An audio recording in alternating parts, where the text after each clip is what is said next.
On this week's show, we'll be discussing everything announced at Tokyo Game Showcase, every reveal at the PlayStation State of Play, and what has Kojima been up to.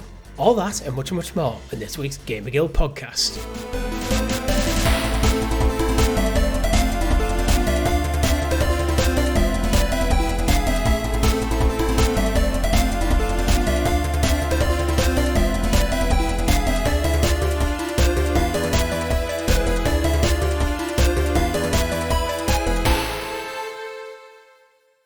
Good game, everyone. Welcome back to the GamerGuild Podcast, your weekly show where we round up all the week's video game stories and news for your listening or viewing pleasure right here on youtube.com/GamerGuildTV and up there in the digital cloud on your podcast preference of choice. Your podcast players for this week are none other than myself at RichieC89 and my co-host, the Arcane Rogue, Mr. Chris. How are you doing? Great. Happy anniversary, Richard. Happy anniversary, Chris. What are you drinking to celebrate? Pepsi. I have not Pepsi. You've got Pepsi in a wine glass. No, it's just wine. Pepsi Red. You're having a little tipple to celebrate. We just opened the bottle for my girlfriend, and this is what's left. So, the joys of recording on a Friday evening. Certainly is. Weekend ahead of us, anniversary ahead of us, and a lot of game news because it was one busy week, so it's going to be a bumper show. It was. So we might as well get into it. But before we do, make sure if you haven't already, like the video, subscribe to the channel and hit the bell so you're kept in the loop with all fantastic content at GamerGuildTV, such as our live coverage of the State of Play, which we'll get into more recently. But we also have news. We're celebrating our 6th anniversary this week on it's the 30th of September. We're celebrating it, and the date of our actual celebration is 6th. The 6th of October. So we're celebrating a week late just down to availabilities. Full plans haven't been established yet, but we will be doing this podcast live and probably some gameplay stuff. So head over to Discord to tell us what you want to see from us to celebrate 6 years of GamerGuild TV. 6 years, Richie. I know we'll talk about it on the show, but yeah, we'll do the podcast live. So we'd love for you all to join us next Sunday. And yeah, we'll do a game stream afterwards. We maybe do a chat with you folks. I know in the years gone by, we've done like just a casual chit chat. We've had a couple of drinks and just kind of reminisced and reflected on our Stadia time, our cloud gaming time, and then the success of the GamerGuild podcast and the growth of the channel, and our wonderful guild heroes, of course. So we do hope you stop by. We're looking forward to it. We might have a little game or two. I think last year we ranked all the video game consoles throughout history. We found some absolutely cracking weird ones out there. That video is available now if you want to go check that out. So we might have another ranking game to play perhaps as well. But yeah, really looking forward to it. And conveniently, we've got a great merchandise sale up on the channel as well for exclusively the 29th and the 30th. So our anniversary is on the 30th. But we've got a 2-day sale where there's 20% off everything to celebrate. And not only that, Richie, there is special new merch that's just gone up in time for the anniversary. I'm talking camouflage gear. If you've been enjoying Metal Gear Solid Delta recently, or you're looking forward to Call of Duty, get your ghillie suits on. Or you just want to get lost. Yeah, get lost. Don't leave. Sports tops, really good, like new fabric material, some thicker hoodies just in time for winter season, and some Santa hats. If you are planning that far ahead for Christmas already, go find yourself a Santa hat. And special edition Santa hat, Richie, there's a black and white one. If you're a Newcastle United fan, Bradford City fan, Notts County fan, or maybe you just want Santa to die, then get yourself a black and white Santa hat. Or that, yeah. Goth Santa's got to be a thing. You know what? This is probably the most comfortable hoodie I own. I would, without sounding too on the ball with it, this T-shirt I think it's the premium T-shirt, I believe, but the material, it's no Fruit of the Loom shit. It's like genuine, good, stretchy, fitted, breathable fabric. Loads of colour ranges available. Some crazy colours, some general ones. Our general theme is black and white because the logo works really well on black ones. But as you can see, Richie's gone for blue. I've gone for olive green on our outfits. And yeah, go check it out. Go pick yourself up a gift or a loved one a gift for Christmas. There's plenty out there. It's perfect time to buy yourself something to celebrate our 6th year anniversary. Mm-hmm. But as I said, we covered the State of Play in this week's live stream. But Chris, what have you been playing? Oh, what haven't I been playing? Lots of things, of course. I'd rather go with what you have been playing because the list is a lot longer. Yeah, I've been purchasing some more games as part of my retro hunt. You know, I get that kind of bug every now and again to go in. Yeah. Now, there's been a bit of a plot twist in my story from last week. Now, if you recall, I ordered and got Final Fantasy on the PlayStation 1, if you remember. Was it 8 or 9? Yeah, so I held it up to camera, and you went, oh, it's Final Fantasy 8. And if anyone goes back and watches the video, you'll see me go, oh, right, yeah. I thought I'd purchase 7. Because that's the famed one, right? That's the one that everyone loves. And so I was like, that'll be more of a collector's item in the years to come. So I want it as part of my collection. Thought, oh, well, but the front covers of the two of them are practically identical, bar that extra Roman numeral on the end. So I guess I thought, oh well, my bad, never mind. And then I was going through my eBay listing. I wouldn't worry, Chris. Final Fantasy 8 is rated 9 out of 10 on IGN. I'll keep it, I'll guess. I haven't but anyway, myself yet. I was going through my listings. I did order Final Fantasy 7, and the guy selling it sent me the wrong one. Oh. He sent me 8 by accident. I'm guessing he was selling both. He reached out to me this week and said, I've just found 7 in a box. I think I sent you the wrong one.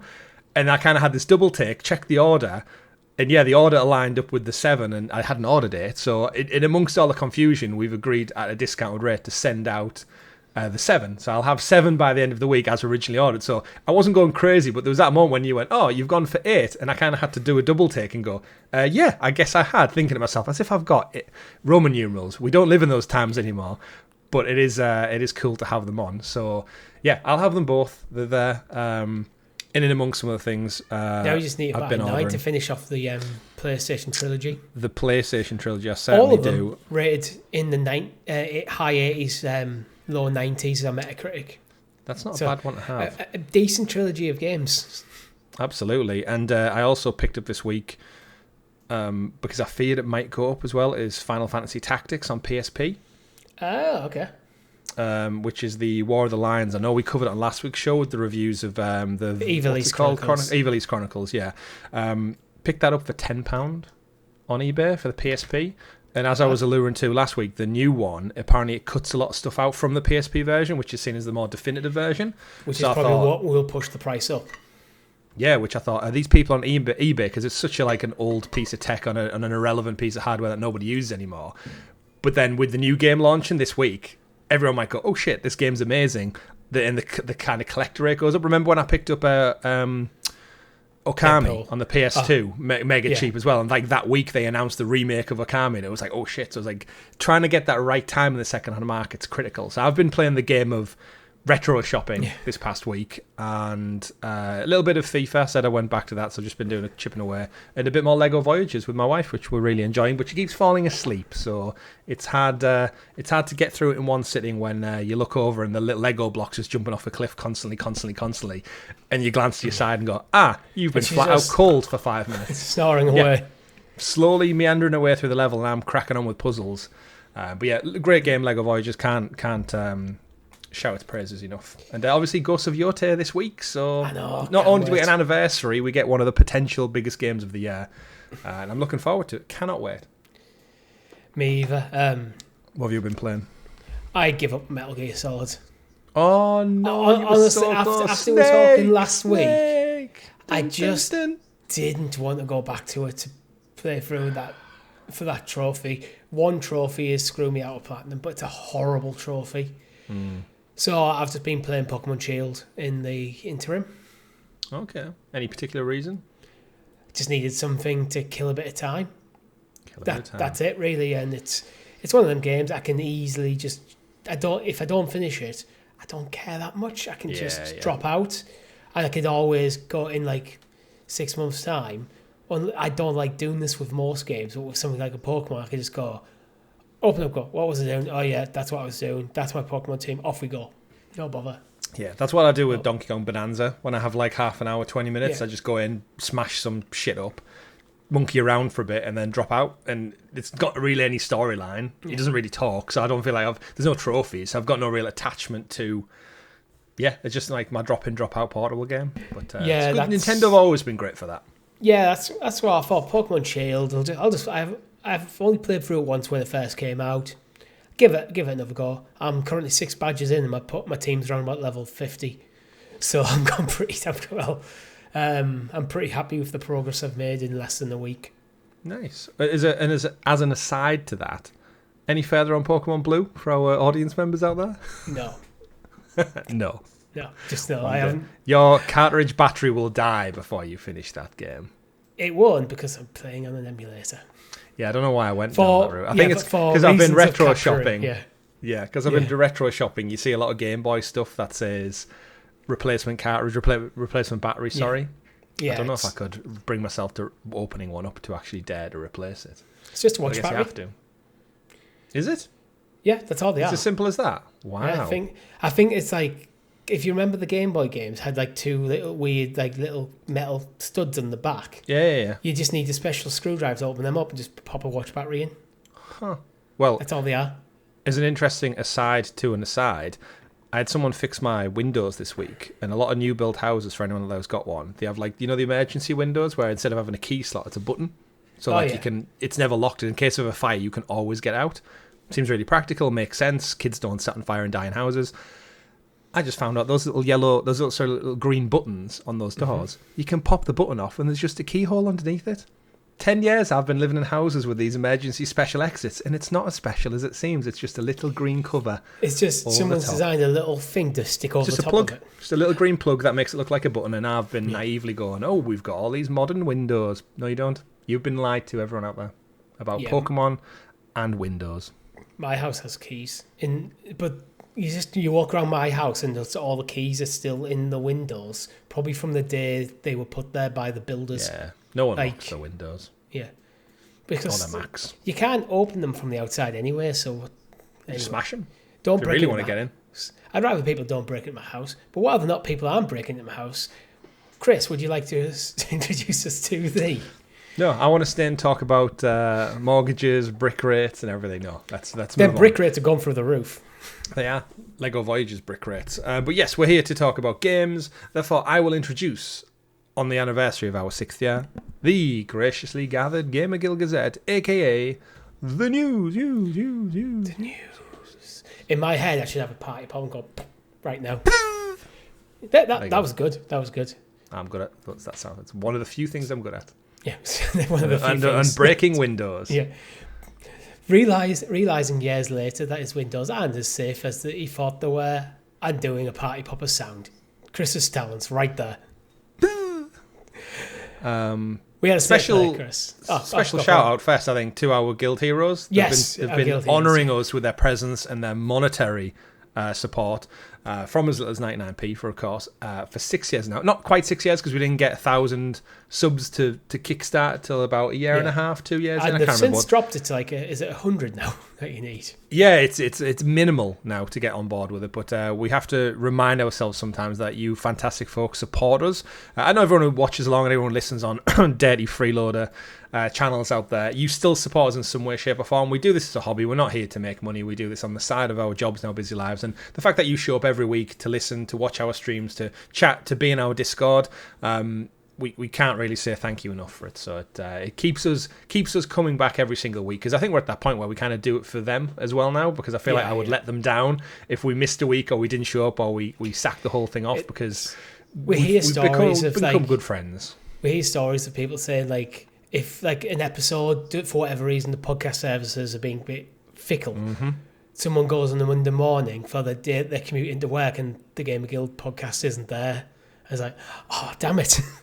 Yeah, it upsets your routine, right? Yeah. I've had it with many things that I watch, when it's like, especially if American podcasts and they have like a bank holiday, Labor Day, Thanksgiving, and they're like, oh, we won't have a show this week.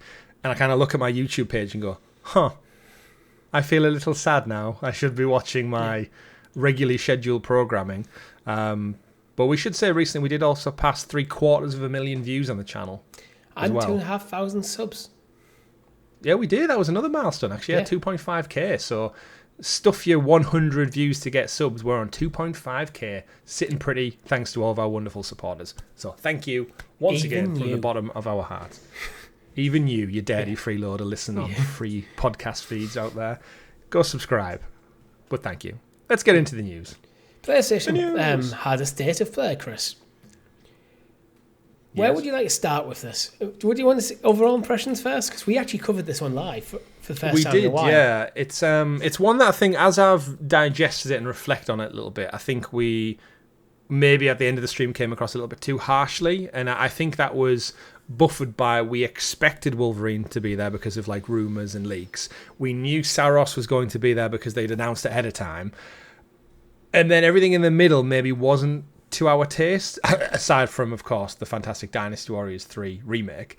Yeah. And I feel like it was just missing something that I wasn't expecting. Like, there wasn't many pops of a surprise. And we did touch on that it was a lot of stuff that none of it looks bad. It just it wasn't stuff that we are personally interested in. Yeah. But there was no like big wow. Like even stuff that we wouldn't be interested in, I think, if it was like first party or I don't know. I felt like it had a lull in the middle that started to feel like the middle of one of Jeff Keighley's 3-hour things. And for a 35-odd minute presentation, that's because Crimson Desert should have been tighter.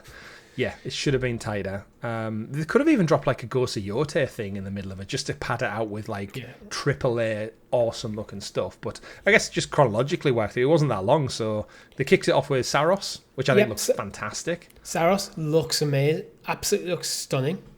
So Saros is the follow-up to Returnal from Housemarque.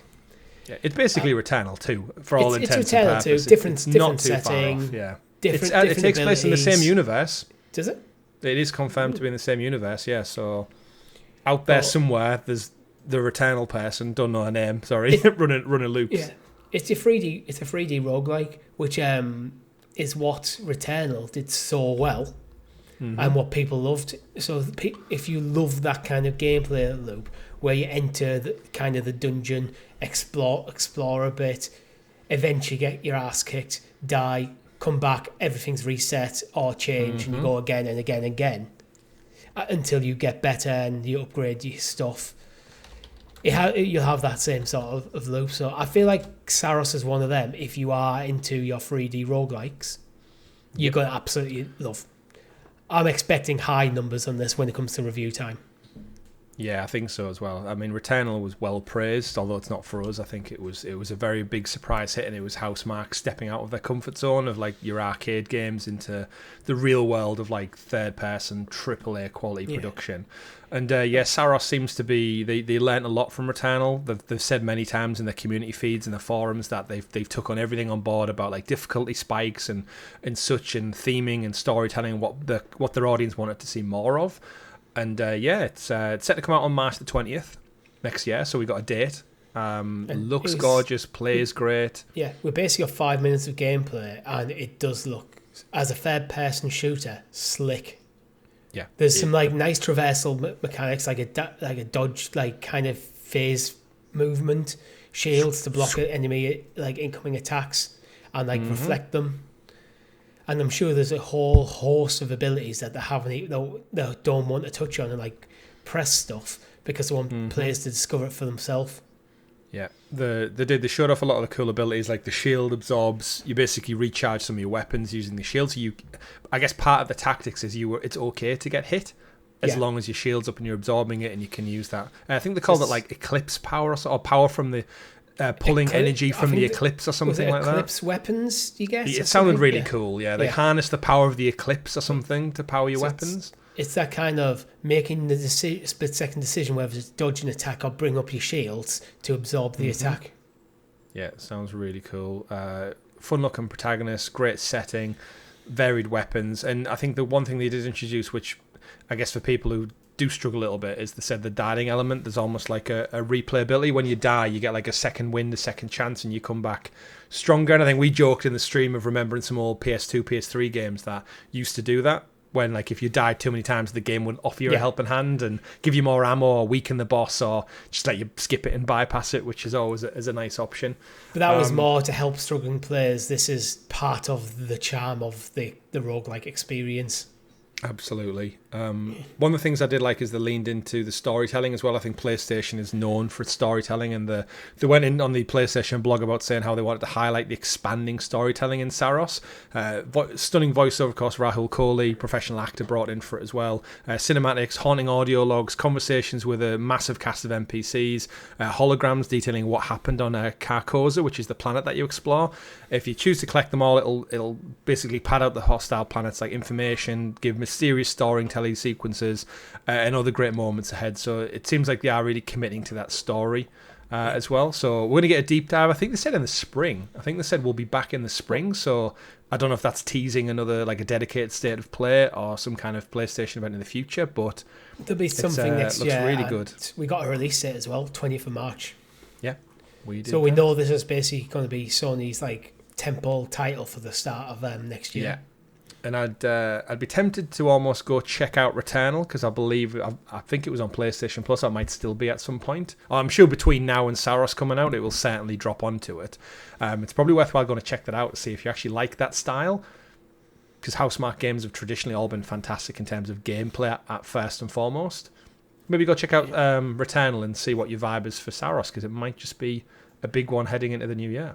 Yeah, I definitely think it's worth paying a bit of attention to. Next up, we had Zero Parades for Dead Spies, which is the not direct sequel, the successor to Disco Elysium, from what's left of the ZA studio. Zaum, I think.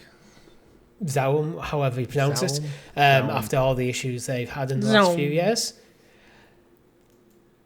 Yeah, Again, it's one of them I never got around to Disco Elysium. A few folks in our chat when we were streaming this live said that the story's phenomenal and I would definitely love it. I know it came under loads of criticism and controversy around, I can't remember what it was now. I think it was just some of the people who work there, developers, like maybe backed Russia or something during the whole Ukraine pop-off. I can't really remember. I can't remember. Some political controversy, but yeah, they've all left now. So the people who I guess are representing the studio, as you mentioned, are still there, but again, keeping all that aside from it, Disco Elysium won loads of awards, loads of plaudits. They seem to be continuing that style with a little bit more of a twist to it. But yeah, it's described as an espionage RPG in which players must meet acquaintances across various people at the end of history.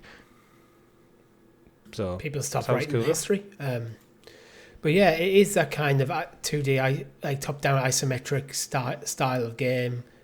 Like throw back to like the old school, like things like Baldur's Gate in terms of the presentation. That's what gives different style of combat, and obviously very, very different setting. It looks to be like an almost perfect Portal game. Yeah. Oh, absolutely. Yeah. Well, yeah, I'm expecting another one where I'll be expecting like good reviews when it comes to review season for this game. Yeah, unless the journalists get on the political plinth and start and specifically say due to the history, sometimes like stuff gets marked down because of the game and not the studio. Yeah, I'd probably see decent things.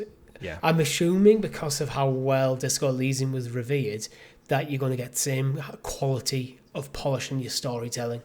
Yeah, and that's what these style games are basically about, aren't they? Yeah, I can't remember what game we read some reviews from in the last year that like. In the review, it actively said about like was it Hogwarts Legacy, all that controversy, maybe last year, when people scored it down because of the J.K. Rowling thing, and it was like, aside from the IP, it's got nothing to do with her. But I don't want to get down that road. It's like if you didn't want to play, I always took it down. It's like if you didn't want to play the game because of her involvement, don't play the game. But if you're going to review the game, review the game.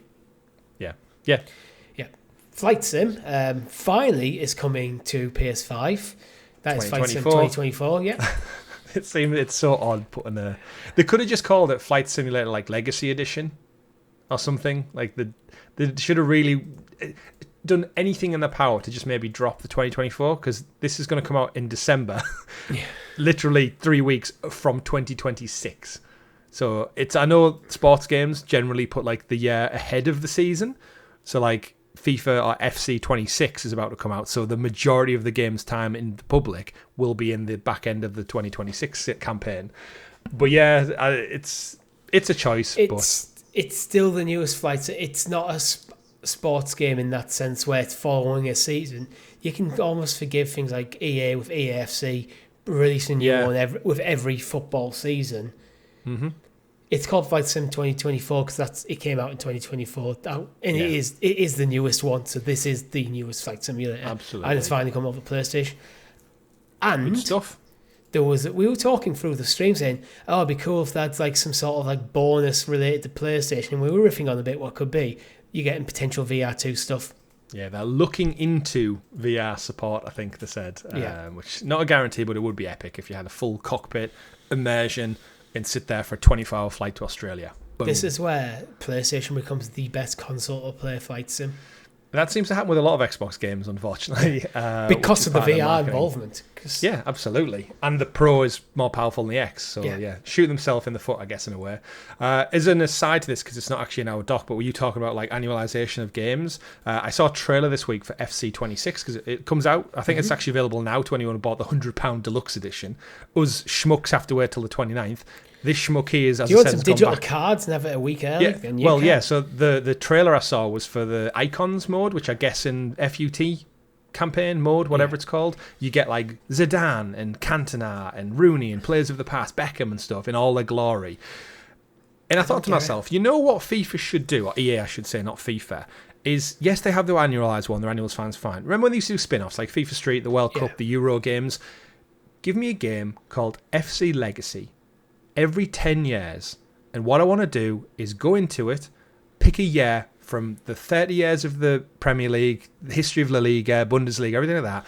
Let me start a campaign in 2005 from the team I pick. It's got the old squads, it's got the old kits, it's got the old managers, the old stadiums, and let me just play an old campaign with all of the amazing talent that was around back then, but with modern graphics, modern gameplay, and maybe put it out once every 10 years. So you're getting like that kind of collectiveness of talent over decades of retirement.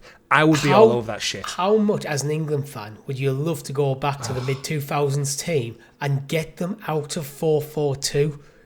Just get anything. Michael Carrick at the base of that bloody midfield alongside Scholes and Ivor, Gerrard or Lampard. Mix it and suddenly you've got the best midfield in the world.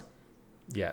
But I just thought it's like something that uses all the same systems and mechanics they already have. You just need to license probably a lot of players you already have for FUT. And it gives you something, I guess, every decade to look forward to. Because you're going to need to wait 10 years till more people retire to add them into Legacy mode. But yeah, FC Legacy or FC, whatever you want to call it. You know what you can do with the Ultimate Team part of that game? Anytime a player retires, you add their best card in. Yeah. From like career.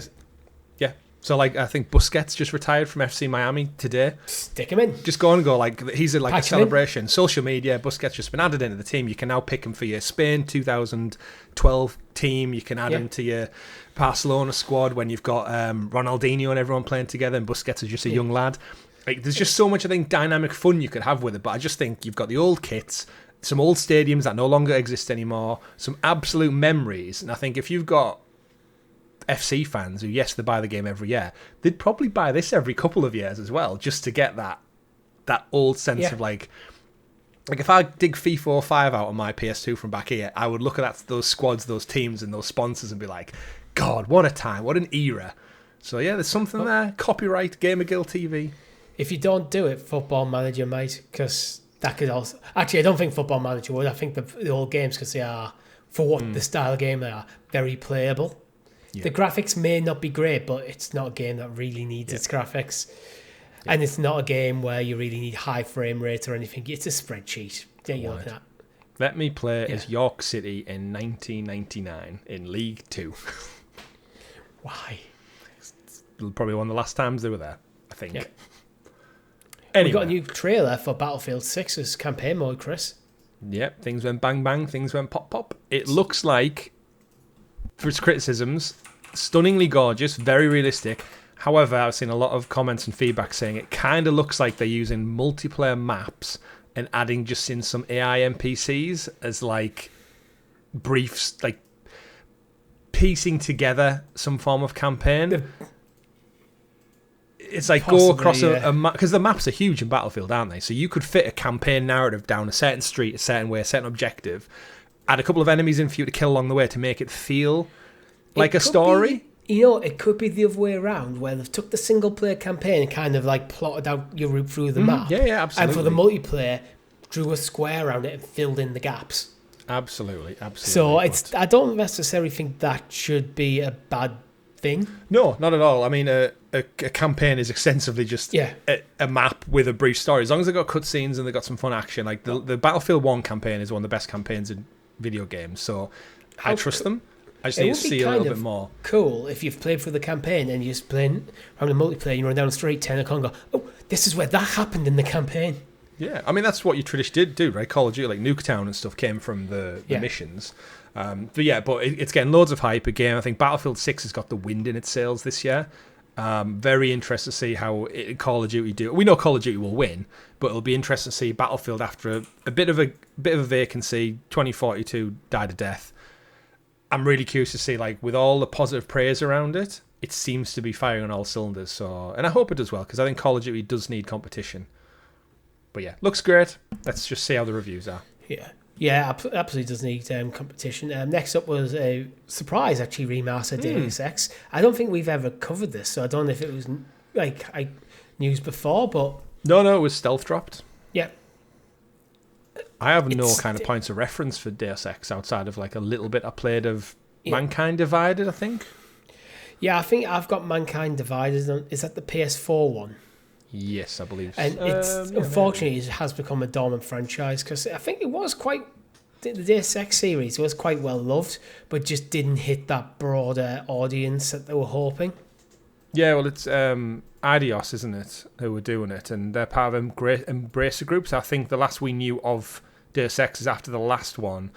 They were like toying with what they want to do with a sequel, and then I think the last we knew of it is it got cancelled. So I think they've obviously just went, let's do a remaster to like save money, save face. We know it's an easy job, people like it, and maybe stick the franchise in the cooler for a little bit longer.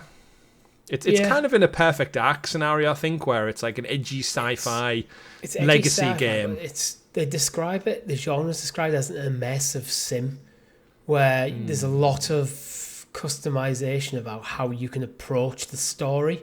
So when you go into a mission, most games, you go into a mission and you're going from point A to point B, killing what's in between. And you may use your different abilities that your particular character has to do it. I think with immersive sims, there's a lot more freedom in how you approach it, a lot more consequence for it. Yeah. But it's got I'm glad to see it getting remade. Aesthetic, so yeah, not a bad one. Did we get a date for that one? I don't think we did. Yeah, 5th of February next year. Because this is the beginning, I think, where you and me were sat there during the stream going, the beginning next year is looking mighty stacked already. And we haven't even had Game Awards yet, so wild. Yeah. Moving on, Halloween is coming up. Yeah, and so is the game. Yeah. This one... Yeah. It's like an asymmetric horror game. It's kind of what you got from like things like Dead by Daylight, Friday the 13th, but set with the Halloween franchise. It's if you remember, so I've since remembered we streamed it. So it's from Ilphonic, who were the folks who did Friday the 13th. But if you remember, they were kind of toiled up in this legal battle over who owns the movie rights, who owns the game rights, who gets to do what. And I think ultimately the game was shut down. Correct me if I'm wrong. I feel like they had like an end date. So the developers basically pivoted towards another horror franchise. And I think they're doing the exact same thing, because it pretty much seems like a one-on-one. Like even during the stream, we were going, we have played this before.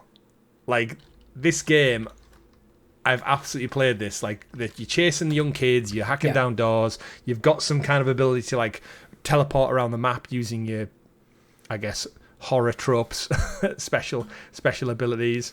But yeah, the original Friday the 13th came out in 2017, so it went for quite some time. Next up was Fantasy ARPG Lost Epochs DLC. Oribus. Sorry, it's the first major expansion. Yeah. Just a quick one of that. Yeah, the servers were shut down 2020 and the license expires last Christmas. So yeah, that makes sense then why they're doing that one. Yeah. Sorry. Yeah, Last Epoch came out last year on PC, and as Eurogamer describe it, middling. Their words, not mine. It's coming to PS5 with its new expansion, but there's no release date yet. So if you're interested in Last Epoch, good to know it's coming, but we don't know when. So it turns out it was not the Last Epoch, because there was an expansion coming. Indeed. We got 7 Deadly Sins Origin is being announced for PS5. Yeah, 28th of January. 28th of January. So this is based on the anime, I believe. Yep. Looks no reference for the anime whatsoever. So I've never seen it. It looks closer to a Dragon Quest. Yeah, I get that. But then it's got a colourful palette. Yeah, like whimsical, fantasy, kind of colourful, like an anime world, I guess. But we did joke a little bit during the stream of like how much this looks like what I want Pokemon games to look like. Like bright, colourful, like scenery, lots of foliage around, character animations and stuff. Like just look more textured and in depth and illuminated, better than like the typical like flat colour palettes Game Freak titles go for.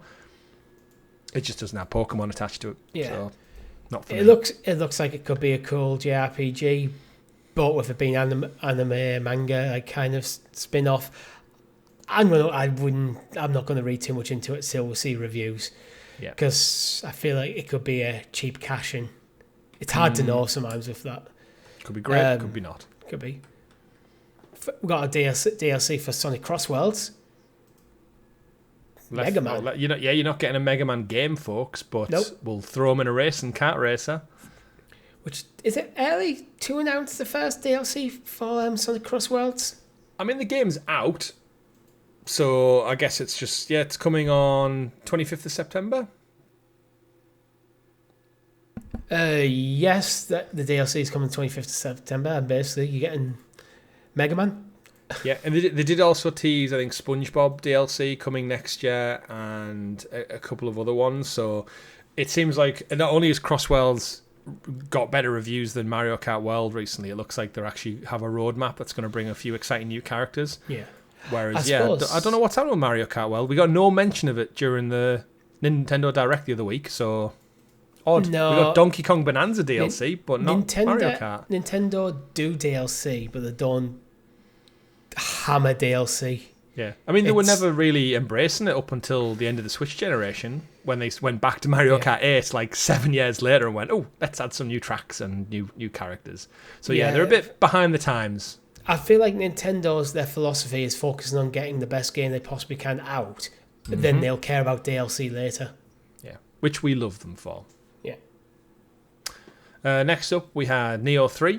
Which we knew was coming. It leaked slightly ahead of the event, unfortunately. But yes, coming to PlayStation 5, 6th of February next year. Again, stacked year. So if you're into your Team Ninja style, I was going to say Metroidvania, not Metroidvania, Soulsborne style games, then Neo 3 is one of the OGs, isn't it? It kickstarted things off before it was cool. Looks great. It'll play, no doubt, like an absolute bitch. And you'll get more of that Neo story that you people who are looking for punishment enjoy. Yeah, this is one very much to my eye. It looks like more Neo. So next one for you is one definitely for you, Chris. Dynasty Warriors 3 is getting a remaster. I'm gonna go get it. He's gonna go get it, guys. Not the remaster version, the main version.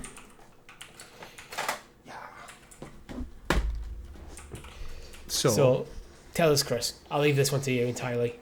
So when we were watching this along, the music kicked in, the footage kicked in, and my brain was trying to hone in on which one it was. And then I heard the music, and I said to you, turn the music up, because it's one of the best theme tunes in video game history. And that is, if you go YouTube it yourself, folks, Dynasty Warriors 3. It won't be there in the edit. Intro video. It won't be there in the edit, no. I'll give you a rendition. It goes, new, new, new, new, new, new, new, new, new, new. You'll know what I mean. I'm not going to do the full thing. Maybe I'll sing it to you at the end of the episode. Dynasty Warriors 3. There it is in all its PlayStation 2 glory. From 2001, the Omega Force hack and slasher, where players tear their way through thousands of strong armies, somewhere in the Three Kingdoms era of ancient China. Me and my brother absolutely adore this game, and so out of left field. Did not see this coming. You know, when I said that there was things that hit this presentation we expected. Did not expect this to return. Like, not 2, not the first one. We're going to do 3, which is probably because it was one of the most revered games of the PlayStation 2 era. And it's a Musou game. I have a lot of love for it. I know most of my Chinese history from the Dynasty Warriors franchise, if not all. Audio listeners, you need to go look at the video version of this just to see that box. Oh, it's proper PS2 box. It's even got the memory card slot. Look at the back. Because they expected you to have a separate memory card for every game.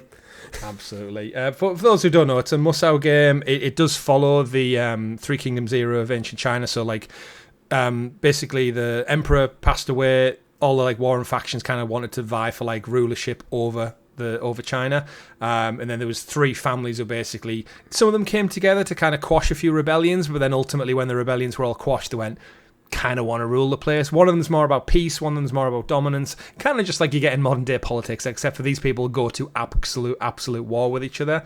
Hundreds and hundreds of enemies on screen, really fun campaign mode. And this one was so good because they added in, for the Fest in the series, they dove a little bit more over to the Indian side of China, so you got elephants to ride. Instead, and it added a whole new dynamic. You know, in Lord of the Rings, when the horses are kicking ass, and then the Olifants show up, and they're like, shit, this just changed the entire layout of the battlefield. It does. It absolutely does. But yeah, 20 intense stages, 40 playable warriors, 2 player v player co-op modes, control bodyguards in this one, so you could have your own little squad going on. Music's great, players are great, voice acting's fantastic. It's probably my favourite one of the series. But if it does well, hopefully we'll get Dynasty Warriors 4, Dynasty Warriors 5, 6 and 7, onwards and upwards. You can't have enough Dynasty Warriors in your life. Or as maybe I used to call go it, back and remake 1 and 2. Maybe. I mean, it does call it the complete edition, but it's a PS2 game, so it never got any DLC, so I don't know if that means it comes with, if you recall, they do spin-offs every other year, where they used to bring out Dynasty Warriors Extreme Legends. Maybe there's a PC version or something. Oh.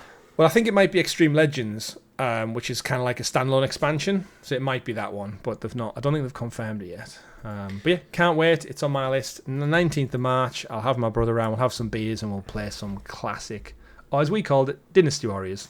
For 20-odd years, we called it Dynasty Warriors. Apparently it's not. So yeah. But yeah, looks great. Can't wait. My game of the show. Yeah. Next up, really? All right. No, it was yeah, I was going to say. Next up, we've got a release here for Code Vein 2. We've talked about that recently, so I'm not going to dwell on it. 30th of January. Mm-hmm. Let It Die gets a sequel, which, to be honest, I thought it looked absolutely dreadful. Yeah, did not know what they were doing with that one. Old Death Eyes or Death Skull or whatever it was called. It looks like a PS2 era gameplay with PS3 era graphics. I don't know. It just looked crap to me. There's nothing I looked about this. It looks like they're trying to hit a bunch of trends at once and missing them all. It's even in the description, it's like it's the follow-up to the Let It Die 2016 hack and slash oddity. Combines melee action, roguelike elements, PvE as players take on the role of raiders exploring the depths of hell. Doesn't really look like, I mean, it is a version There's of hell. There's an extraction element because Fortnite. you've got to get the extraction and shooter stuff in. Skins and shit. Yeah, it's not our tastes, but no. We move on. Chronoscript, The Endless End, was one where I think we criticised the presentation of the game slightly, because although the art style is cool, undoubtedly, yeah, I think we both felt from what we saw in the trailer, the characters sometimes blending into the backgrounds too much for what is a 2D side-scroller Metroidvania with a lot of stuff on. Cool premise. An editor holed up in a remote manor is bitten by a mosquito and cast into the pages of a manuscript. Chronoscript, it does look like we said it looks like a Pentiment meets the Plucky Squire. Yeah. Like you're jumping in and out of pages of a story, you're fighting creatures, but a couple of artistic choices which benefit the game, but then at the same time makes the combat look a little bit visually hard to process. At one point, it looks like there's a boss fight, and the boss has got like a red aura around it, and the boss kind of pops from the background. Your character does have a white aura, but it's not as pronounced as I think it needs to. And when there's some of the scenes that you see in the trailer where there's lots of stuff going on, I found myself watching the trailer and losing track of the character. Yeah, which in a fast fighting 2D game doesn't work. There's a lot of red and orange, let's say that. It's fixable, I think, without massive changes to the game. Yeah, maybe in action it doesn't look that bad, but yeah, maybe just give him a different colour cloak just so you can track him a bit better. Just make that aura around him just a bit more prominent, make him pop a bit more. More aura-rific. Look at Smash Bros. Smash Bros. Did a lot on the 3DS to make that happen, especially with a smaller screen, the way to balance it. Crimson Desert got a date. Launches next March. I feel like this is a game where almost every presentation it turns up. 19th of March, by the way. Yeah, it has to now, doesn't it? It's gonna have that Witcher audience, I feel. While we wait another 2 or so years for The Witcher 4, it's got a lot of hype. It's got a lot of praise. People who play Crimson Desert Online at the moment know what it's about, so it's going to come into this with an existing fan base. It showed off a lot of stuff. Is this the Grand Theft Auto of the fantasy world right now, where you can seemingly do everything? It even had a mech that looked like a Bioshock Big Daddy at one point. which took me out of the fantasy world we're living in. But it's clearly a game that's going to embrace anything and everything. It's like when you get a fantasy game that has guns, you just kind of got immediately go, not sure now. Like Palworld. Yeah. It's like Pokemon, but with a machine gun. Yeah, bit crazy, but looks great. I think we're probably going to see this at Game Awards and no doubt by the end of the year as well. So starting to ramp up. It's got a date though. Of all the games that I know that's coming in March next year, this is probably the one I'm currently buying. Okay. Yeah, I could see that. It's probably high up, if not at the top of my list too. Yeah. Next up, Sony introduced some speakers. Pulse speakers, wireless, basically you pulse earbuds but in speaker form, which in black and white form, and they are undoubtedly probably really cool speakers. Probably the best in class tech. Yeah, my issue with Sony's Pulse line though is let me use my own wireless stuff. Yeah. Until you do that, I am not interested in your Pulse line at all. Yeah. I don't even have the funds to do it, but making it so limited where it has to be connected to my PlayStation is just like, so I still need another pair of speakers to do normal day-to-day stuff and then switch to PlayStation speakers. You can connect these to PC. Yeah, but you need PC, another Mac, USB. Portal. You get a dongle. Which you have to buy dongle. Separately. Or I guess you can switch them around all the time. Yeah. But for me, it's just a case of I refuse to even care about the Pulse line until I can use my Pixel Buds on my Portal. Because there's no reason why they can't turn that on. Apart from they're trying to force the sales of their stuff. Yeah. So comes in black and white. Yeah. Works on PC and Mac. Yeah. So if you're interested in new speakers, or if you're interested in a new controller, there's God of War 20th anniversary one. It looks nice. Does not offend me. Quite minimalistic, really. Just a white controller with a red Kratos stripe down the middle. I think it's better than a lot of the recent attempts where they look overly busy. Yeah, it's tidy. But it's a shame we didn't get more for the 20th anniversary other than a controller. Even if it was just like a remaster of like the original God of Wars or something to just bring them onto modern hardware. And to round things off, Chris, Wolverine. The Wolverine. And it's coming next year. Yes. This was the one they promised will show more in spring 2026. So, big year ahead. Again, Insomniac. Absolutely firing all cylinders. That will mean we've had Spider-Man 2, Ratchet and Clank, Miles Morales, and then Wolverine before Naughty Dog have put anything out. This generation, this console. So, but again, I always bring back when we talk about Naughty Dog, they've done 1 million remasters and they also spent years working on the game to scrap it. Yeah, but still. And Insomniac are a bigger studio. True, but still they're churning it out, and Wolverine looks fantastic. It's the first time we've had a look at it outside. Obviously, we've seen the leaks, we watched them and covered them on the show, but in terms of just the general public, it's the first time we've seen anything in nearly 4 years. And the show does a good bit. Violent, visceral. Yeah, they haven't held back in the violence. Plenty of claws through the face. It looks like everything I want from a Wolverine game. It really does. I saw a few people complaining that it wasn't open world and it looked more linear open world, similar to an Uncharted, and I was under the impression that's what people wanted. Like, why would I want a full city of New York to explore? I'm playing as a character who cannot swing through the streets and cover hundreds and hundreds of meters in seconds. I want it to be grounded and gritty because this guy's going to beat the shit out of people and literally massacre them. What I want first and foremost before anything else is a good Wolverine story to play through. Whether it's open world or linear comes secondary to that. Yeah. And it could be similar to Indiana Jones, where there's maybe 3 or 4 levels that are open, and then you've got some linear stuff in between. Well, they showed us some different settings in there. We got Madripoor, which is is it based in South Africa in the MCU? It's like another fictional place like Wakanda, but we've not really seen it in the MCU yet. They've also showed bits of Canada, so I feel like you're going to be hopping around a bit. Yeah, well, he's from there, isn't he? Yeah. The character, even though the voice actor's Australian.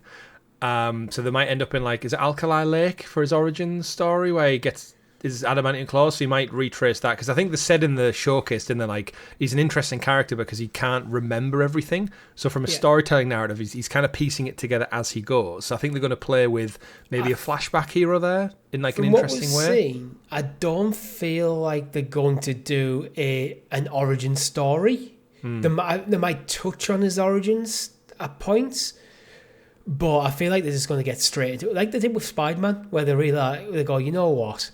Everyone knows the origin story of Spider-Man. Yeah. We don't need to show that again. Let's just go. This is a Peter Parker who's a little bit older. He's in college. He's already graduated high school. He's doing a fellowship with Doc Ock. So he's in his early 20s, not his mid-teens. Yeah, let's get on with it. He's been doing some Spider-Man stuff for a little while. Right, get on with it. I feel like they might get the same thing with Wolverine, which might even work even better with Wolverine because, as I said, he's been Wolverining for a very long time. Yeah. And if it does well, what's great is because he's been around for so long, you could totally play with time. Like Wolverine, the second Wolverine game could be during the American Civil War. Yeah. Like they could just totally jump around and be like, yeah, you enjoyed the gameplay, let's tell another Wolverine story, but detached from all the X-Men stuff. He goes to Japan quite a lot, doesn't he, throughout his tales? Like the Wolverine movie tells a totally separate story in Japan with the Yakuza and it's fantastic. So really interesting. Same with the yellow suit, like you said with Spider-Man there. Like everyone knows him from the cartoons and comics. It's great to see that he's pretty much just rocking the classic yellow and nobody cares. So the yellow suit's in this game, which makes me feel even more confident about saying he's already an X-Man at this point, or has been. Well, they tease like cameos. We saw Mystique in it. We saw Omega Red, who I still have no idea who the hell that guy is. He looks like Doc Ock meets Colossus kind of guy. But did you know who Mr. Negative was before you played Spider-Man? No, I didn't. So that's a good point. I do hope we get to see maybe like the expansion or something. It's like, because we know from the leaks, Insomniac are leaning towards this game, then a Venom game, and then an X-Man game in like 2029 onwards. So I think the cliffhanger of this game might be maybe a cameo here or two. But it looks gorgeous. Can't wait. I fully trust Insomniac. They've not missed a beat pretty much ever. If you think between the games they put out. I feel like we're going to get a cameo, probably in post-credits, that maybe sets up the next Spider-Man game. Or Venom game, potentially. You could just end with Wolverine meeting Venom and be like, what the hell are you, bub? And I've got a feeling this might be set in a period of time where he's left the X-Mansion and ends up back there. At the end, seeking some help otherwise. Yeah, but again, he does that occasionally, doesn't he? I fully trust Insomniac. If you just look back, Spyro the Dragon, Ratchet and Clank, Resistance, Spider-Man. Shout out to Sunset Overdrive, that Xbox exclusive, which I'm still waiting to jump ship. I think you and me will love Sunset Overdrive. I just need it on my PlayStation, really, where I can like give it a fresh coat of paint, relaunch it. Probably sell more copies on PlayStation than you ever did on Xbox One. And I trust them. They've not made a bad game in their history. Maybe Disruptor, the first game, was a bit dated, but you can't look back 30 years and blame them. Yeah, it's very few studios you can look at the first game and go, that holds up today. Maybe Nintendo, Sega with Sonic 1 still holds up a bit. But especially when you get into early 3D games, that tend that very much drop off in quality before it picks back up. Yeah, it's that jump. But we're getting a new Spyro game rumoured. We had a Ratchet and Clank game this generation. We had another Ratchet and Clank game before we had another Last of Us game. Just remember that. I know I keep poking fun at Naughty Dog, but just remember that. So love Insomniac. Can't wait for Wolverine. Get them claws out. Let's do some hack and slashing. Tokyo Game show breakdown. So we're about 50 minutes into the show, so we probably should go through this at a quicker pace. Yeah, there wasn't as much at this one, so I did watch it, and it very much was an Xbox showcase where they leaned heavily into the Asian market, Japan, China, all of that side of the world, and they pretty much just went through a lot of their library and added in like Japanese influence and Asian influence. So I guess to summarize it for our viewers, and this is without trying to cut anything out, they did Age of Mythology, Heavenly Spear DLC, which launches next week, which is basically taking another expansion of it, which again, Xbox so much praise for this. They've took old games that we loved as kids, Richie, remastered them, and then bring out new content for it. I know. It's so good. They've realised with the way the Xbox platform is, they can do that. Yeah. And it, like, praise where it's due. It works amazing. So yeah, Heavenly Spear takes place to Japan, where they're going to encounter Japanese gods, Japanese monsters, new powers, new story mode, 12 new missions in a campaign. Basically, but it's Age of Mythology. It's the Japan expansion for Age of Mythology. Yeah, which absolutely. is probably cool, which is cool as shit. Yeah, I mean, you're talking like cherry blossom trees, the Japanese style like pagoda buildings. I wonder what like the gods and abilities are going to be. Oh, they're gonna have like massive like Oni guards and stuff. I don't think the trailer shows any of the god powers. They do show the big Oni guards, but which are probably like an advanced unit. But the god powers you get, like, I need to play some Age of Mythology. Yeah, absolutely, looks great. Yeah. Black Ops 7 talked about Japanese set multiplayer maps. So again, you're in Tokyo 2035. There's a crash train, some set pieces of the Cat Cafe, karaoke bar. It's just Call of Duty, but with a Japanese map. So again, this is what they were here for, really, is to announce one or two things and, I guess, stroke the ego kissing of Japan's ass in the best way you possibly could do it. Yeah. Fallout 76 devs came up with a camp revamp as their kind of like feature piece, where they're basically saying there's thanks to Japanese players embracing the update, you're going to get some more additional add-ons and stuff that's been found that's been Japanese themed. Great. Yeah. The revamping the building mechanics, seemingly, and thanking the Japanese fans for embracing the greater Fallout 76 community. Yep, Flight Simulator, which we know is getting a PS5 port. They're now adding in a world update for Japan and the local area, which is going to show off massive Japanese cities in greater depth, including Hiroshima, Kyoto, Osaka, Sapporo, Tokyo. Detailed more aircraft and airports coming in, Osaka Castle, stuff like that, Fukuoka Tower. Basically, just a massive update that's going to highlight beautiful parts of that world and that region. Yeah, and a couple of partner things, which I'm not really going to get into. It was more like there was some 007 First Light randomly there. There was Dragon Quest 1 and 2 HD remake, which we knew about. Yeah. And then ultimately, all of this like kind of praise and ego rubbing Richie was leading up towards, which we expected, Bruce Lee being in HItman. Bruce Lee being in HItman, which it was not on my bingo card for 2025, but it's there. But no, they showed off a teaser trailer for the brand new entry in the acclaimed Forza Horizon series. Forza Horizon 6 will take us to Japan. They didn't show off any actual racing. They just showed like a garage that had loads of license plates from the previous games, where you saw them in Colorado, you saw them in France, you saw them in the UK. So different landscapes, different locations, and then it gave us a call back, and you see kind of out the window, Mount Fuji, dominating a landscape, serene waters, urban environments, cherry blossom, fluttering in the wind, Richie. Forza Horizon 6 will arrive in 2026, and you'll learn more about it next year. Do you need to learn more about it? If you're into Forza Horizon, it's set in Japan next year. Go play it. Yeah, I mean, I feel like it's a game that doesn't need a huge amount of marketing. You just need to let people know it's coming out. It's the new Forza. Yeah. It's going to be beautiful. It's going to look great.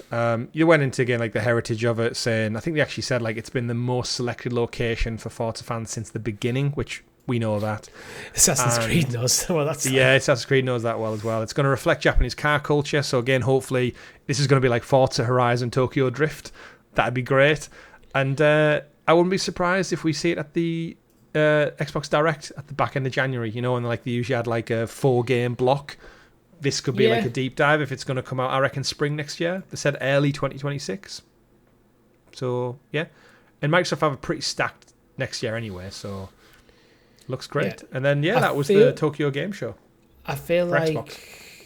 I feel like basically this almost saying it won't be at Game Awards. Yeah, again, it's car games, sports games. They don't really show that well. Yeah. Again, as I said, Forza is so like high quality in its presentation. You kind of just need to tell the fans where it's going to be and when it's coming out. Yeah, I agree. Sure, clip a few sceneries, clip some of the cool cars, some of the modern features. Job done. Let's move on. Job done. Let's move on. To go see Yotei, because we've got reviews, Chris. We do, annoyingly, because it doesn't come out until next week. So this would have been great for next week's show. So I'm kind of half tempted to lightly touch on Ghost of Yotei, because you and me are no doubt going to sit down next week and want to talk for 20 plus minutes about it whilst we're not on mute and our audience can actually hear us talking. We're basically an hour into the show, and a lot of news. We're going to talk about it a lot next week when we've both had time to get hands on. So, and you're probably going to be hearing to death about it for the next month or so, because we're both going to be playing it extensively. Yes. So, at the time of recording on the Friday, the 26th, it's sitting on a meta score of 87. Yep. Almost exclusively favourably. Yep. And the biggest thing I've taken away from the reviews I've listened to and read so far is a lot of people and a lot of the reviews just basically say exactly what I wanted. It's more Ghost of Tsushima. BGC, who gave it a 10 out of 10, 100 score, they said Ghost of Yotei fulfills much of the promise of Ghost of Tsushima, delivering a hugely enjoyable open-world game that almost rids itself of any of Tsushima's bloat. Pacing issues and somewhat underdeveloped villains aside, Yotei improves on the original game in every department and delivers a best-in-class visuals and music. So it's more Ghost of Tsushima, but better, like streamlined. So yeah. So you took one of my favourite games of all time and made it better. Yeah. That's I can't wait. Can't really argue with that. Game Informer gave it a 93. They said, working your way through a list of video games can be incredibly satisfying. Ghost of Yotei understands that intimately and capitalizes on it by starting with protagonist Atsu literally writing out a list of the 6 men who took everything from her. It's a simple but incredibly satisfying setup, and that core idea, the joy of knowing your objectives and completing them, extends to every other element of Ghost of Yotei to create a consistently satisfying experience that is very difficult to put down.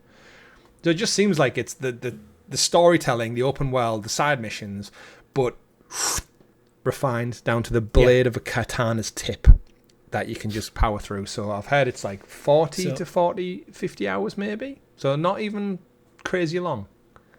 Is that story or is it platinum? Will be hard I to think know. completion, so I'd imagine all stories and sides. Yeah.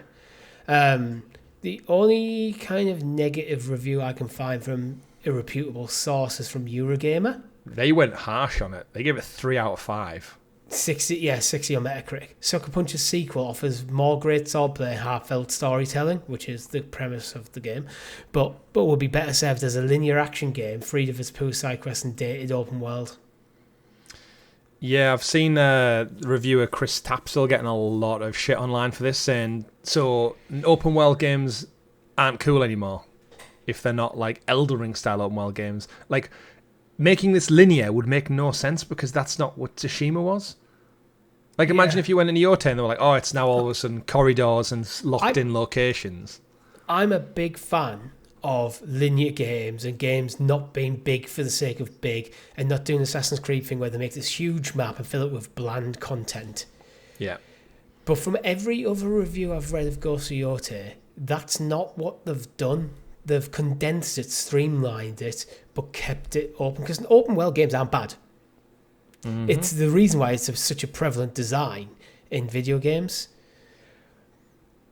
It's when the content is, when you're just putting content in just to fill up the map, that's where they tend to go bad.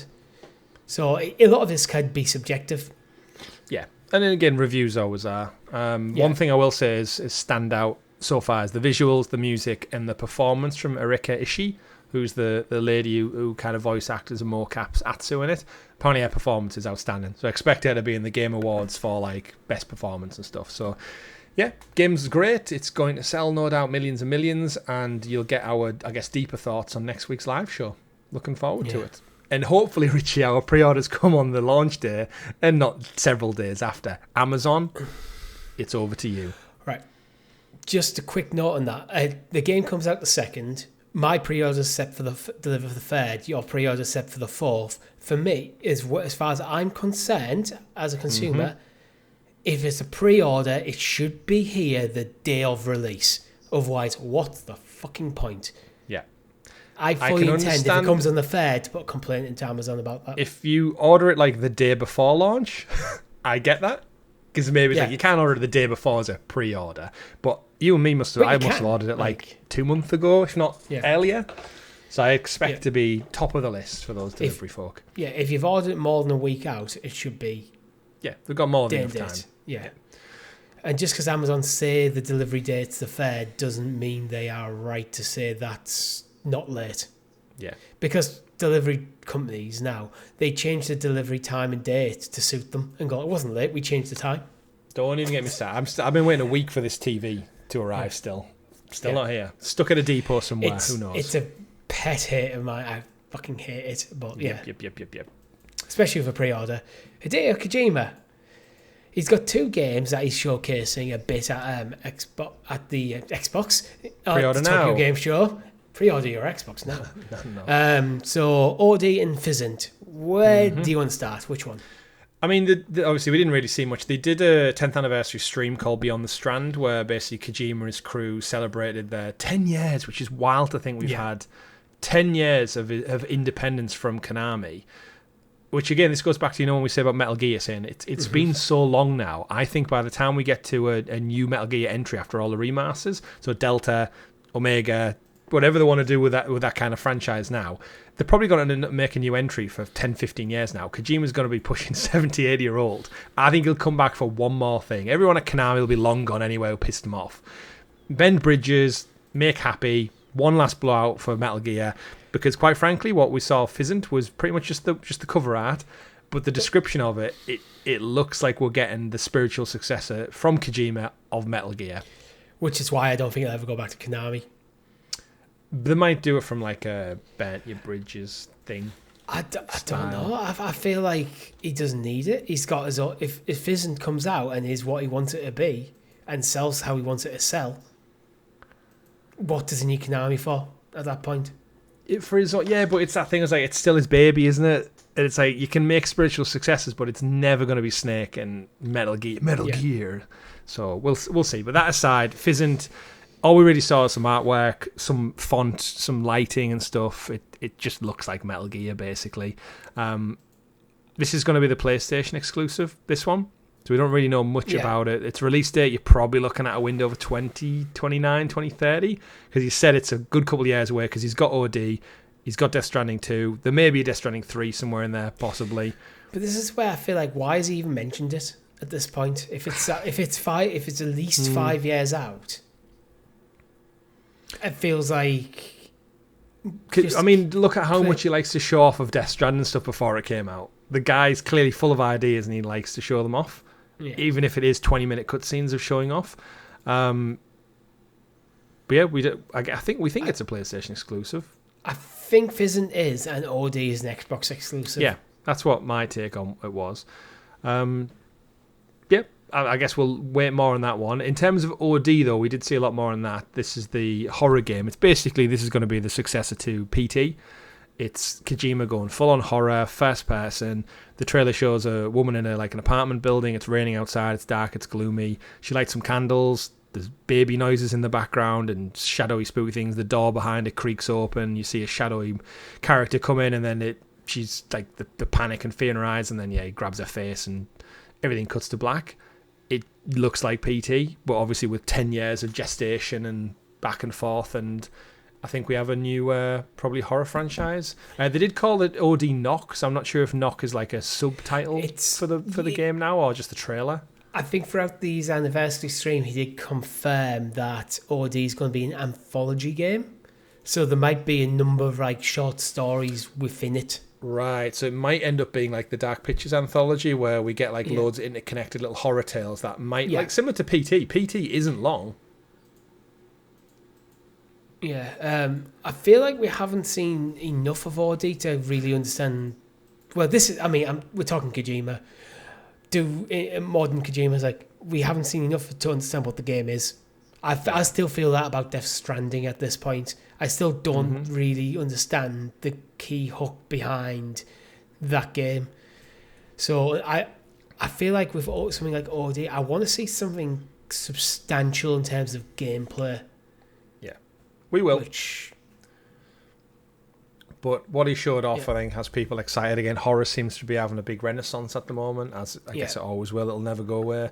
Kojima is living his best life now. 10 years of a successful studio. Death Stranding 2 won will no doubt loads of awards. He's got 2 new things in the pipeline. He's living his best life. So yeah, looks interesting. Looks stunning as well, actually. But Does. because wasn't Physint one of them where it's like it looks like he was getting interviewed at a press conference, and then it was kind of revealed that it was done in engine. Yeah, blow everyone away. Now I have absolutely no faith the game will look anywhere close to that quality. Same with what we've seen of OD when you see like the characters like on screen.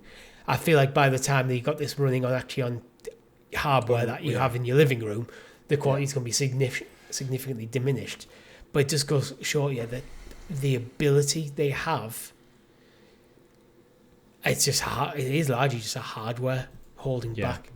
Although the time it would take is be ridiculous. But. It's going to be interesting with this one because these are the first games that are done in Unreal. Because remember, they used Guerrilla's Decima engine that was kindly lent to them by PlayStation. So this is the first time they've put out anything that isn't done on Decima. So we might actually see like a drop off in quality because the Decima engine's fantastic, and they've had 10 years of playing around with that, and then they're now having to jump to a different engine. Albeit, I'm sure they're more than talented enough and they'll do it. But it'll be interesting to see like the teething issues and performance issues. From what I can tell, as someone who isn't a game developer, Unreal's a great engine, but is a bit of a jack of all trades engine. Yeah. Where sometimes a bespoke engine done well is your best choice, but obviously then you have to develop the engine on top of the game. Yeah. Well, again, I'd probably had 10 years on the development cycle. Yeah. And that's how we get output that looks as good as Naughty Dog, Santa Monica, Insomniac, because it's all in-house. So, interesting stuff. Indeed. Palworld is announced Palfarm, which is a farming sim similar to Poker, which we've only just talked about a few weeks ago. It's these Pocket Pair just can't keep away from these Nintendo lawsuits. It's basically Animal Crossing Pokemon, but it's not Pokemon, it's Palworld. I'm going to give them the credit here. This is probably an unfortunate situation. Because if they're trailer ready to go, it means they've been probably working on this for a little while. And they must have been sat there at the Nintendo Direct and saw Poker P and went, oh, for fuck's sakes. Yeah, shit. Get the lawyers ready again. Yeah. It's all the wacky zaniness of the Pocket Pals, I think they're called, from Palworld. There is guns in this game, confirmed. But yeah, it's a Animal Crossing style life sim instead. So think Disney Dreamlight Valley, think Lord of the Rings Hobbit Shire game, whatever it was called, Tales of the Shire. Think that. I feel like this could explode again. I think it will. I think it absolutely will. It'll be huge. It might even come with Game Pass. It'll be huge on Steam. It'll get all of the news because of the lawsuits and the Pokemon infringement. And I think it'll sell 5 million copies plus easy. Yeah. Easily. But that's what they want. That's what people want, Game Freak. Yeah. You know what some other people want, Chris? Guns, yes. And a sequel to Mafia, the Old Country. That's what I want. Because one is apparently being approved, but confirmed by Karina Conti, who plays Isabella Teresi. Isabella. She was doing a guest appearance on a Twitch live stream this week, answering questions from viewers, and someone, of course, said like, anything about a sequel? And she said, yeah, they've been approved for a sequel. It's very exciting. And then she went and discussed like the Mafia games, how they usually blend different stories, but they intertwine in different ways. Like in Mafia the Old Country, there are characters that are in the Mafia games, albeit they're old as shit, because obviously the Mafia games take place in the US, well away from the early 1900s, turn of the century. Yeah. But Mafia the Old Country was fantastic. I think it never did revolutionize. It kind of like give the franchise a bit of a reboot, which it I think sorely needed. Its trajectory, just looking at sales, was on that way. Hangar 13, small studio, they take the time, but yeah, they went Old from Country being a knockoff Grand Theft Auto to very much being their own thing with Old Country. Yeah, and it thoroughly enjoyed my time with the Old Country. I've said to you before, like you'll absolutely love it as well, and I would thoroughly welcome with open arms a sequel. Yeah, so I need to find time to play it. You've got Alan Wake coming, Alan Wake 2 coming. We didn't actually mention it in the PlayStation State of Play, but they did say this month's October PlayStation Plus games, Alan Wake 2 and Cocoon, and scraping my brain for the third one. Can't really remember it, but I'm sure the chat will answer that question. Yeah. Again, Alan Wake. Alan Wake is on my list of games I want to go back to and get the platinum on the first one. 2's so good as well. It is perfect for horror season, Richie. You and Natalie absolutely love it. You know what it was with Alan Wake? I was playing it with Natalie as kind of a date night game. So once we're finished, then I moved on to other things, and there you go. So it's one of them. I just need to go back, and it's just time. Get those flasks. Go to Yotei, man. It's coming yeah, up. true. Yeah, very true. Yeah, Goat Simulator 3 was the third PlayStation Plus game, but okay. Yeah, so 3 good games for October, and again, Alan Wake 2, huge. That's a very solid month, actually. Absolutely. So go fill them boots. And if you need more Avatar in your life, you can fill your boots with a third DLC coming to Avatar, Frontiers of Pandora. That's all I have to say about it. No, you need to say it's more. It's called Fire and Ash. I don't care about this game, Chris. I do. I own this game, and if you recall, it's getting a third-person patch update, which for me, after playing a few hours of the game, fell off of it because it felt too close to Far Cry for me. Not in the Far Cry sense way, just the engine. Like, it felt like Far Cry just plunked in Pandora.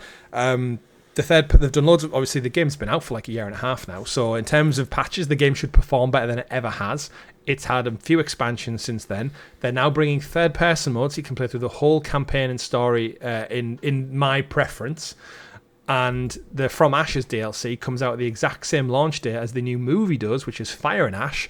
So they've got a bit of synergy, which I think we said when the game was first announced, they wanted this to line up with the launch of the sequel. And they missed that deadline by a good year and a bit, I think, because it was coming to Stadia, this game. But to their credit, they've kept going. They've added more stuff to it.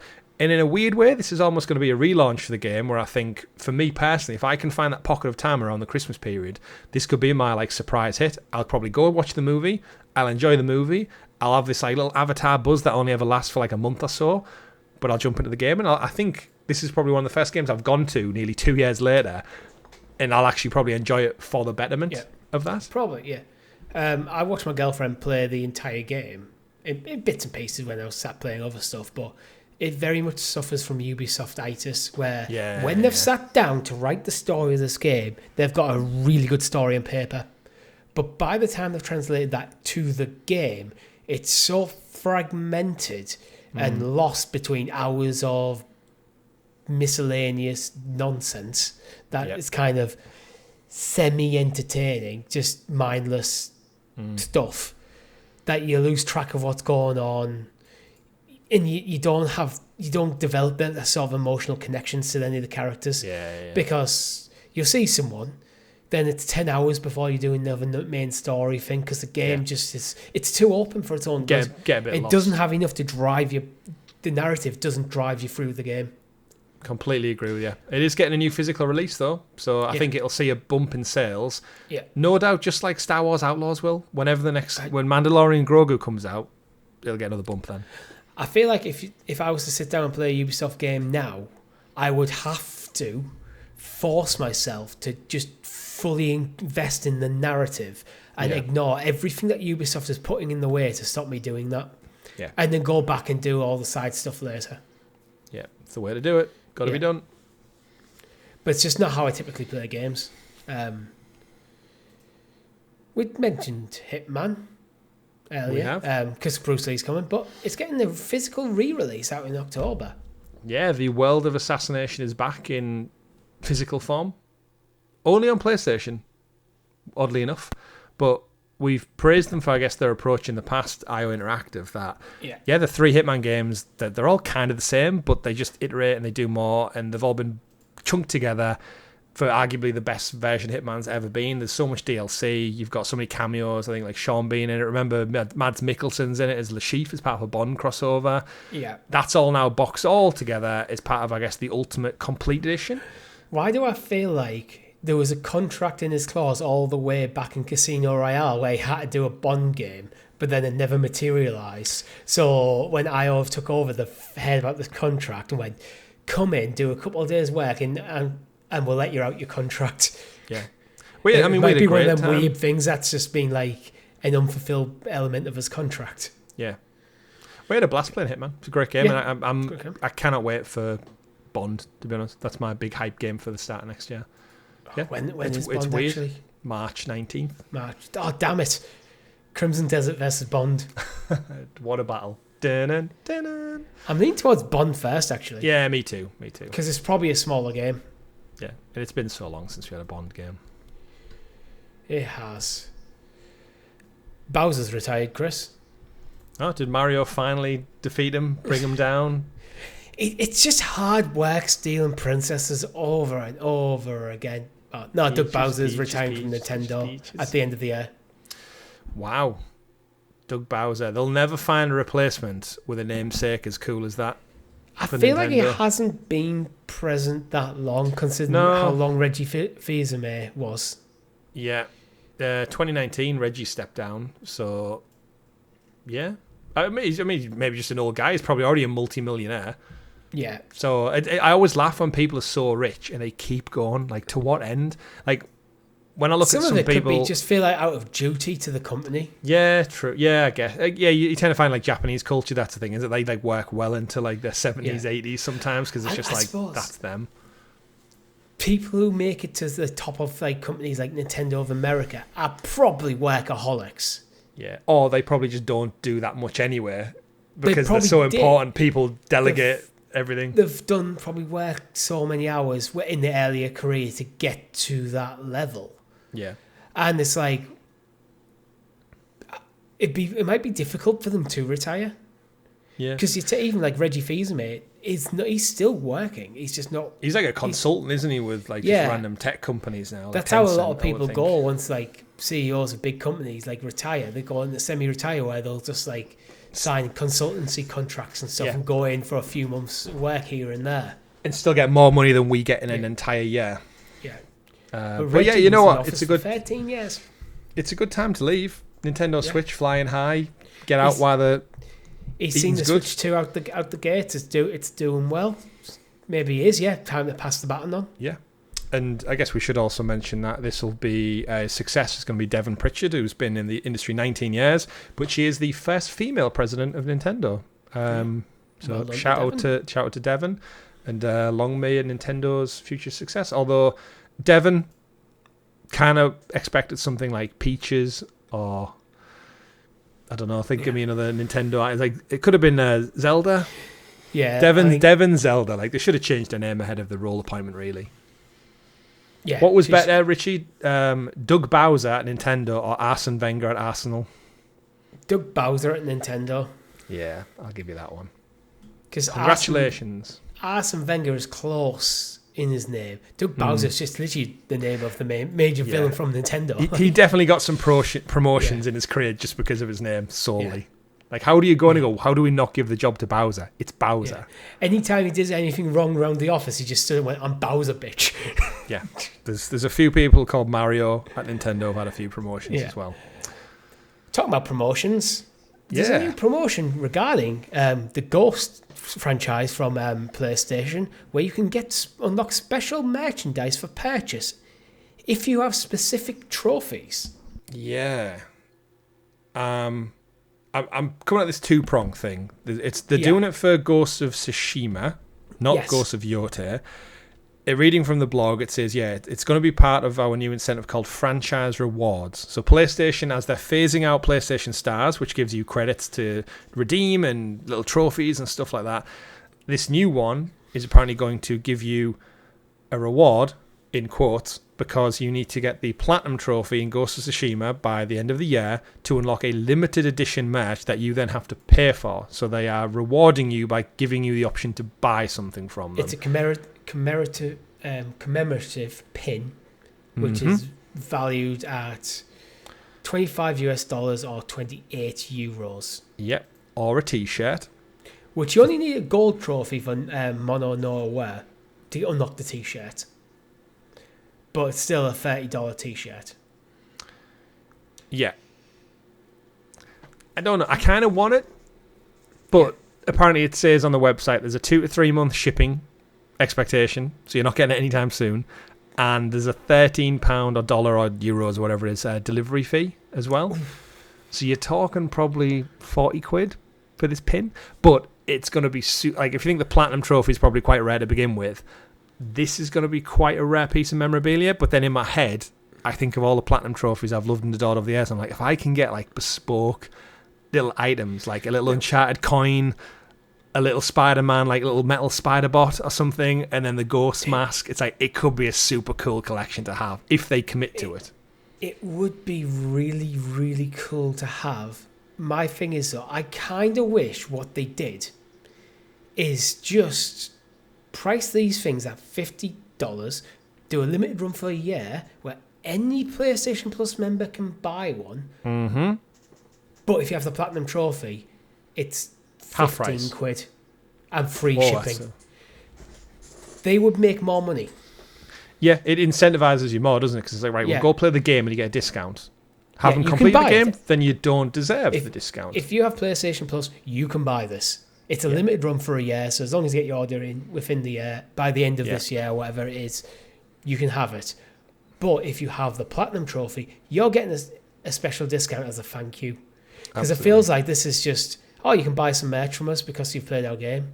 Yeah, thanks. I don't know. I will say a t-shirt looks a bit lame anyway. Like, I don't know what the imagery style, like, is it trying to spell something? Or is it just a cherry blossom Japanese mountain view side? It's... I think it's hard to really... I think it's a mountain view side, so you've got like a cherry blossom on the right going over the top. It looks like a graveyard, I think, from the game. Yeah. If the cherry blossoms going over. It does kind of look like it says D-O-H something S from the way the letters are broken up. But you know what? I actually like the t-shirt. I wouldn't buy it because I have 2 ragdoll cats and they just drop fare everywhere. So that t-shirt would just be white in seconds. So I can't wear black anymore, Chris. You have to get the pin then. Yeah, I'm not going to do that either. Well, I might see if I can hold out. I tell you what, I'm not going to drop it on the ROG Ally X. No, so we finally got the prices. It's kind of where we expected. Yes, I mean it's not as wild as I think we might have thought it could have been. I think we were talking about the ROG Ally being about 500. Yeah, which it is. It's 499, and the ROG Ally X is 799. Which I think I can't stomach that price for how I want to use the device. Which is the biggest caveat I've always said about the ROG Ally Xbox ones. I do think if I got one, I just wouldn't use my S anymore. I'd barely use my S anyway. I would just, same. Because I'd either cloud stream it from sat here on my PC, or that, which again, when everything's an Xbox, Richie. But I don't play. It's only really content that I actually play my S at any time recently. The only game I've played in my S Indie off camera was Indie, yeah. And that's we're talking years, really. But part of that is my Switch pretty much almost exclusively playing on my Portal. Which is what I want. I want an Xbox version of the Portal. I've said many times that this isn't it. Maybe, though, that's what the This is better we'll see in the future. than the Portal. This is better than the Portal in terms of the specs. Yep. But it's also 300 quid, starting from 300 quid more expensive. Absolutely. Which I just can't afford it. And I don't want to pay that much money for a lot of features I don't want in it. Yeah, we should say, the Xbox Ally X is the top tier one. That's 1 terabyte, 24 gig RAM. That's $799. The cheaper version, which I don't know why, if you're going to commit to one, you might as well just go all out, right? $499 for the 512 gig with only 16 It's a 300 quid difference between them, so I can understand that, yeah. But I feel like if I push come to shove, I'd be like, right, because it's a handheld specifically, the form factor's the same. I feel like you might as well. But then again, I've said I regret not getting the X instead of the S originally first time round. But to compare it to its contemporaries, though, you've got which is so mad to say, the Series X console is $499. Yeah. With 1 terabyte. The Series S is $299. To give you some handheld comparisons, the Steam Deck OLED is $479 for the 512 model. So they're all coming in a little bit pricier. The terabyte Steam Deck OLED is £569, which means the X Ally is $799. But again, so the performance is like. Its specs probably outstrip it without checking. Oh, yeah, I would have thought so. But then if you're looking for a handheld, the Switch 2, brand new on the market, comes with Nintendo exclusives, $395 for for standalone or $429 for the Mario bundle. So I feel like even at the cheapest Xbox Ally, yes, you're getting the cloud game and yes, you're getting Game Pass stuff. If you were looking for a handheld, it's really a coin toss, isn't it? Depending on where your gaming trends lie, because the Switch is so good. I think the pricing. I do think the pricing of these is wrong. Like the fact that it is the ROG Ally, the base one, is more expensive than the Steam Deck OLED and almost the same price as a 1 terabyte OLED. I don't know. I think I can't justify paying that much. I feel like they've got this. The T is wrong in this.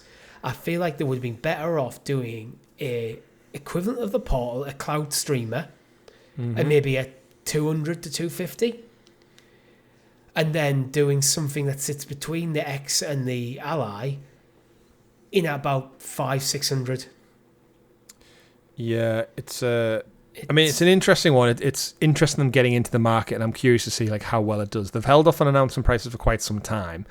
I just think it's baffling when you're thinking about if you want to play games, regardless of form factor, the fact that you can get a PS5 Slim digital for $329 at the moment. That seems nothing in comparison. Like a Slim digital, which bear in mind comes with a DualSense, which is another £60 included anyway. So actually, if you take that cost out, you're paying $270 for the console.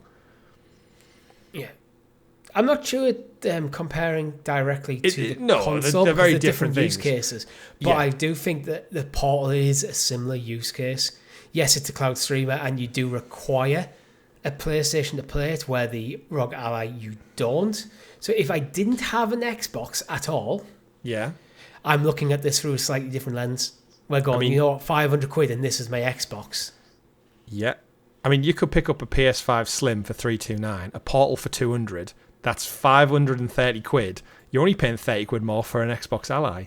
For the PlayStation bundle, but you're getting a full home console and a Portal, which will stream all your PlayStation games for £30 more. Yeah.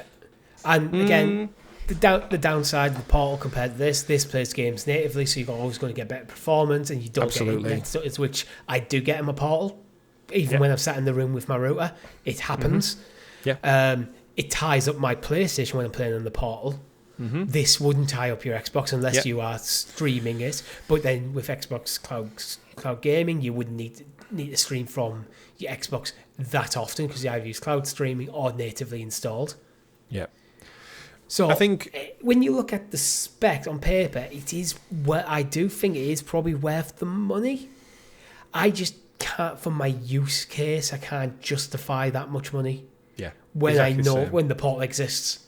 I think reading between the lines of like the prices and the specs and everything between use case alone, it's probably a fantastic device. It'll look gorgeous. It might not be OLED, but then again, the Switch 2 and the Portal aren't OLED, and the screens are beautifully gorgeous on that.